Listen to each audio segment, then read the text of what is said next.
मित्रांनो नमस्कार. आपले स्वागत आहे आपल्या हक्काचे चॅनल निवृत्ती लाईफ इज जर्नीवर. नमस्कार मित्रांनो, मी आपला मित्र निवृत्ती पाचपोर आपले स्वागत करतो. आज आपल्यासमोर मी कविता घेऊन आलो आहे. कवितेचं शीर्षक आहे तू सवय लाव कष्टाची. कारण आजकाल कष्टाविना आणि मेहनतीविना कधीच कोणाला इथे फळ मिळत नाही. आणि काही जणांना एवढा आळस असतो की त्यांना बिना कष्टानेच सर्व काही मिळवायचे असते, पण जो कष्ट करत नाही त्याला फळही मिळत नाही. आणि जो नेहमी सतत कष्ट करतो आणि प्रयत्न करतो त्याला नेहमीच यश भेटते आणि त्याच्या प्रयत्नाला तो ईश्वरही फळ देत असतो. तर अशाच काही आळशी लोकांना माझं एकच सांगणं आहे की आपण नेहमी सतत कष्ट करावे, प्रयत्न करावे आणि आपलं ध्येय जे असेल ते साध्य करावे. तर मी आजची कविता आपल्यासमोर मांडत आहे, तू सवय लाव कष्टाची. आज असेलही तुझी खूप गरिबी, आज असेलही तुझी खूप गरिबी, पण गरिबीने कोणी मरत नाही.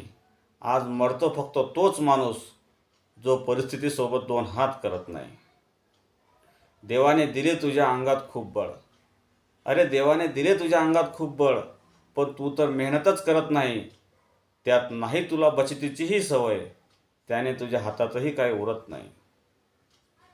काही जण करतात आपल्या रक्ताचे पाणी, काही जण करतातही आपल्या रक्ताचे पाणी, म्हणून त्यांच्या हातातले कधी सरतही नाही. तुझ्यासमोर आहे खूप सारा आदर्श, पण तरीही तू मेहनतीसाठी झुरत नाही.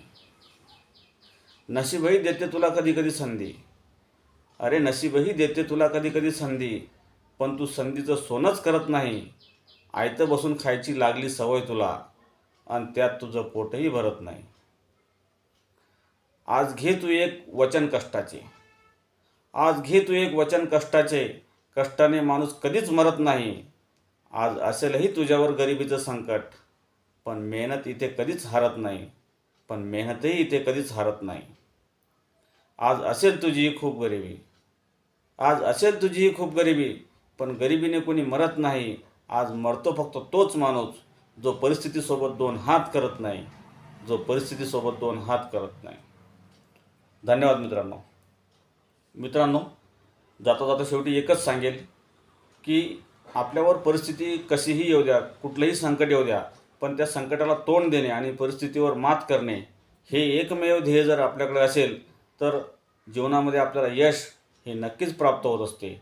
पण कुठल्याही संकटात, कुठल्याही परिस्थितीत प्रयत्न करणं सोडू नये आणि मेहनत करणं सोडू नये आणि खचून तर अजिबात जाऊ नये. धन्यवाद मित्रांनो. आवडल्यास लाईक आणि शेअर नक्कीच करा.